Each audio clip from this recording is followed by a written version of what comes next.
અહીં આપણી પાસે ખૂણો એ બી સી છે, જે કંઈક આવો દેખાય છે. આ ખૂણાનું શિરોબિંદુ બી છે. એ કદાચ અહીં હશે અને સી કદાચ અહીં હશે. આપણી પાસે બીજો એક ખૂણો છે, ખૂણો ડી બી એ, જ્યાં બી એ ફરી આ ખૂણાનું શિરોબિંદુ છે.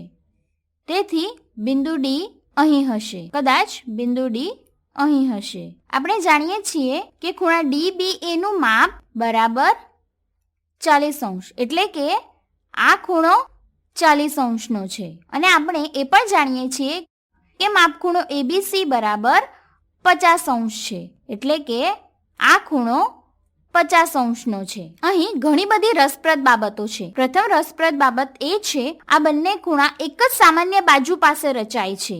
આપણે આ બધાને કિરણ તરીકે લઈએ, બંનેની એક સામાન્ય બાજુ છે, કિરણ બી એ. જ્યારે આપણી પાસે આ પ્રકારના બે ખૂણાઓ હોય કે જેની એક બાજુ સામાન્ય હોય તો તેને આસન્ન ખૂણાઓ કહે છે.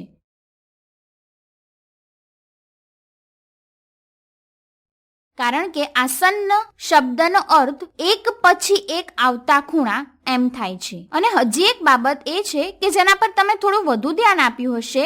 આપણે એ જાણીએ છીએ કે માપખૂણો ડીબીએ બરાબર 40° છે અને આપણે માપખૂણો એબીસી બરાબર 50° છે તે પણ જાણીએ છીએ. તો આપણે વિચારી શકીએ કે માપખૂણો ડી બી સી બરાબર શું હશે? તો ચાલો તે શોધવા માટે આપણે એક કોણ માપક દોરીએ. મને ખબર છે કે કોણ માપક દોરવાથી આપણી આકૃતિ જરાક અવ્યવસ્થિત થઈ જશે, પરંતુ તે દોરવું જરૂરી છે. આ ખૂણો 50° જેટલો પહોળો છે અને આ ખૂણો વધુ 40° પહોળો છે. તેથી ખૂણા ડી બી સી નું માપ 40° અને 50°ના સરવાળા જેટલું થશે. આપણે આ બધું નીકાળી દઈએ કે જેથી આપણી આકૃતિ જરાક વ્યવસ્થિત બની જાય. તેથી માપખૂણો ડી બી સી બરાબર 90° મળે છે. અને આપણે જાણીએ છીએ કે આ 90°નો ખૂણો એક વિશિષ્ટ પ્રકારનો ખૂણો છે.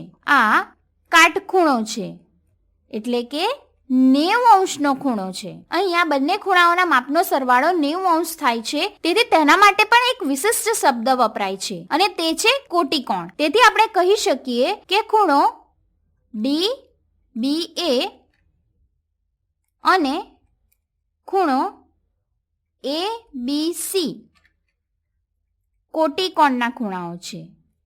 કોટિકોણના ખૂણાઓ છે એટલે કે તેમનો સરવાળો 90° થાય છે.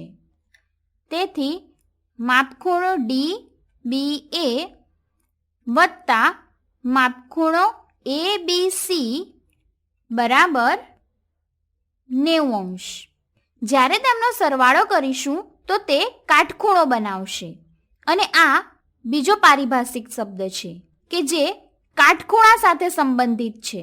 જ્યારે કાટખૂણો રચાય છે એટલે કે જે બે કિરણો વચ્ચે કાટખૂણો બને છે, અથવા જે બે રેખા વચ્ચે કાટખૂણો બને છે, અથવા તો જે બે રેખાખંડ વચ્ચે કાટખૂણો બને છે, તેઓ એકબીજાના લંબ હોય છે. એટલે કે તેમને એકબીજાના લંબ કહેવામાં આવે છે. માપખૂણો ડી બી સી બરાબર 90° છે અથવા ખૂણો ડી બી સી એ કાટખૂણો છે. તેથી આના પરથી કહી શકાય કે રેખાખંડ ડીબી લંબ છે રેખાખંડ બીસી સાથે. અથવા આપણે આ જ બાબતને બીજી રીતે પણ લખી શકીએ. કિરણ બીડી લંબ છે. લંબ માટે આ શબ્દ વાપરવામાં આવે છે કિરણ બીસી સાથે. આમ કિરણ બીડી લંબ કિરણ બીસી છે. તેથી આ બધી જ બાબત અહીં સત્ય છે અને જે બીડી અને બીસી વચ્ચે બનતા 90°ના ખૂણા પરથી સાબિત થાય છે. હવે આપણી પાસે બીજો એક શબ્દ છે કે જ્યારે બે ખૂણાઓનો સરવાળો કંઈક અલગ થતો હોય. તેથી ઉદાહરણ તરીકે મારી પાસે આ એક ખૂણો છે જે કંઈક આવો દેખાય છે.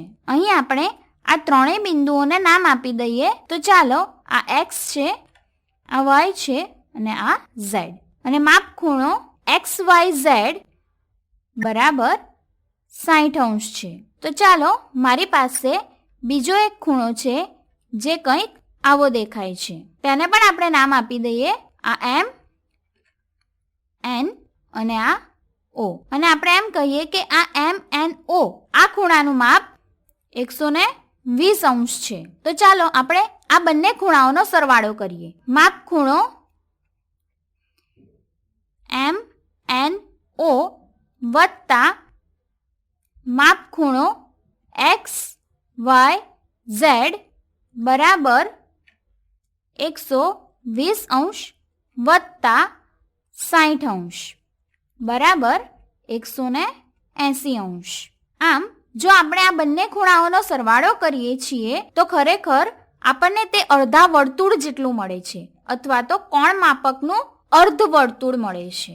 અને જો આપણે આ બંને ખૂણાઓનો સરવાળો કરીએ છીએ તો તે 180 અંશ મળે છે. આમ જો આપણને આ બંને ખૂણાઓનો સરવાળો 180 અંશ મળે તો તેને આપણે પૂરક કોણ કહીશું, જે યાદ રાખવું જરાક અઘરું છે. એટલે કે જો 90 અંશ હોય તો તે કોટી કોણ કહેવાય.